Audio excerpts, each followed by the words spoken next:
రమణ మహర్షి తమిళంలో రచించిన సద్దర్శనం ఒక అద్భుతమైన వేదాంత గ్రంథం.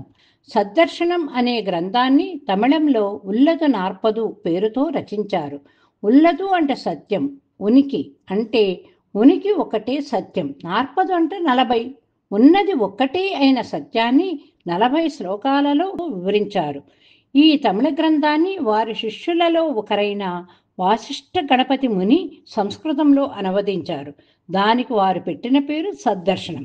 అందులోని కొన్ని శ్లోకాలు మాత్రమే ఎన్నుకొని సమర్పిస్తున్నవారు శ్రీమతి గిరిజ గారు. ఓం శ్రీ గురుభ్యో నమః. గురుత్రయానికి పాదాభివందనాలు. సత్సంగ సభ్యులకి నమస్కారాలు.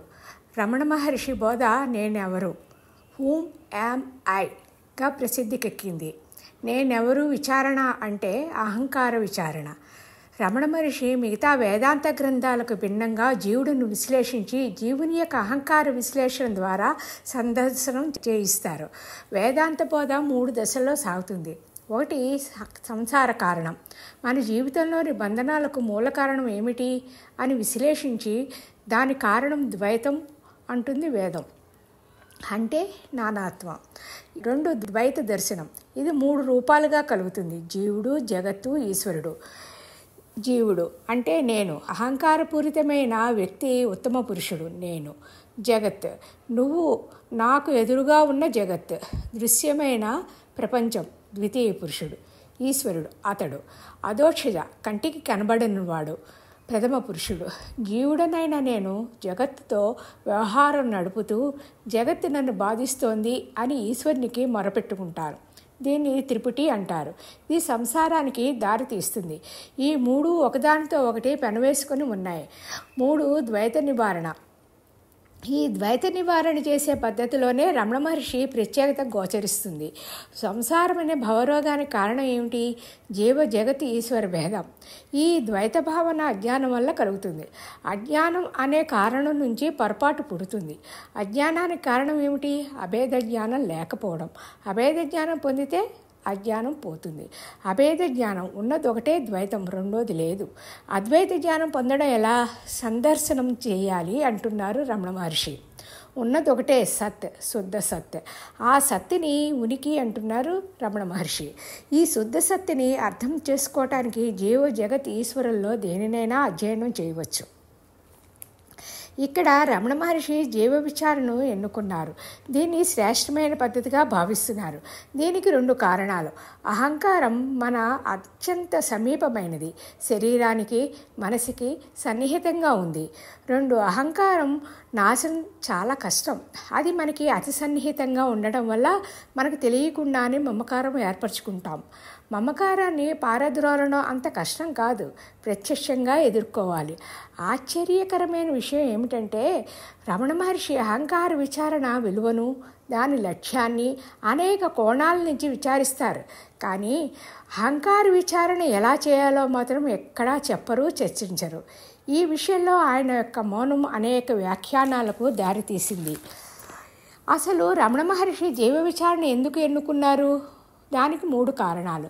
ఒకటి అహంకార నాశనం. జీవ విచారణలో ప్రత్యక్ష విరోధి అయిన అహంకారాన్ని సమూలంగా నాశనం చేసే అవకాశం ఉంది. జగత్ విచారణలో కానీ ఈశ్వర విచారణలో కానీ అహంకారాన్ని ప్రత్యక్షంగా ఎదుర్కొనలేము. జగన్మిథ్యాత్వం, జగత్ మిథ్య అన్న వాదనని అహంకారం దృష్ట్యా అర్థం చేసుకున్నప్పుడు అహంకారానికి జగత్తు ఎన్నడూ మిథ్య కాదు. ఎదురుగా కనిపిస్తున్న జగత్తు మిథ్య అంటే అహంకారం ఒప్పుకోదు. 3 గర్వం ఎక్కువ అవుతుంది. ఈశ్వర విచారణ కానీ జగత్ విచారణ కానీ అహంకారపరంగా చేస్తే ఇంకొక సమస్య ఎదురవుతుంది. ఎవరికీ అంతుపట్టని విద్యను నేను నేర్చుకున్నాను అని గర్వం పెంచుకుంటారు. కాబట్టి దానికి భిన్నంగా జీవ విచారణ చేస్తే అహంకారం నాశనం అవటమే కాక మన ప్రయత్నం లేకుండానే జీవ ఈశ్వరులు కూడా మిథ్య అని తేలిపోవడం జరుగుతుంది. రమణ మహర్షి జీవ విచారణ ఎలా ముఖ్యమో చెబుతున్నారు. మనం జగత్తును ఈశ్వరుణ్ణి చూసే దృష్టికోణాన్ని నిర్దేశించేది మన అహంకారమే. కాబట్టి మన దృష్టికోణం మారాలి. సాధారణంగా మనం ప్రపంచాన్ని మార్చడానికి ప్రయత్నం చేస్తాం, కానీ నేనెవ్వరు అనే ప్రశ్న జోలికి పోవడం లేదు. రమణ మహర్షి సద్దర్శనంలో అహంకారం మీద తిరుగుబాటుతనం చేస్తున్నారు. అహంకారం మీద మనకున్న దృక్పథాన్ని మారుస్తున్నారు. అహంకారానికి మూలం ఏమిటి? అజ్ఞానం. అజ్ఞానం వల్ల ఏర్పడిన పొరపాటు. ఈ అజ్ఞానం వల్ల నేను శరీరం అన్న భావనలో ఉంటాం. దాన్ని పారద్రోలాలంటే అహంకార అధిష్టానమైన జ్ఞానం పొందాలి. ఆ అధిష్టానం ఎవరు? సత్ బ్రహ్మ, అంటే బ్రహ్మ జ్ఞానం పొందాలి. దీనినే రమణ మహర్షి సోహం భావ అంటున్నారు. ఆత్మవిచారణ గురించి ఒక శ్లోకంలో రమణ మహర్షి ఏం రాశారో చూడండి. ఆత్మవిచారణ చేస్తే ఆత్మజ్ఞానం కలుగుతుంది. ఆత్మజ్ఞానం కలిగితే ఆత్మ అజ్ఞానం తొలుగుతుంది. ఆత్మ అజ్ఞానం తొలగితే అజ్ఞానజన్యు పొరపాటు తొలుగుతుంది.